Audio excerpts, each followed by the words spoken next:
Во Владикавказе завершились гастроли азербайджанского «Тюза». В течение 3 дней артисты выступали на сцене Остинского театра. Финальный показ спектакля «Тук-тук-ханум» по пьесе поэта Абдулы Шанга собрал полный зал. Именно эту постановку представляли актеры для юных зрителей Осетии. Гости признаются, для них она является визитной карточкой вот уже 10 лет.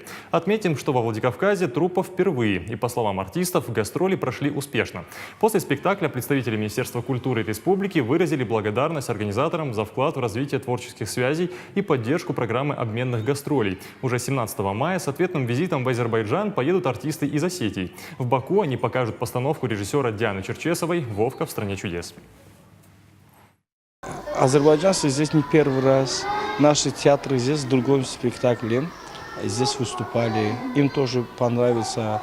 На дружеские отношения с театром Шаби. Сейчас будем дружить. Тхапцаев, имени Тхапцаевым театр, это называется. Тхапцаев азербайджанцы очень любят, потому что у нас снимали фильм, он там главную роль играл. Фильм о Махмуде Симбаева. Вот это азербайджанский спектакль.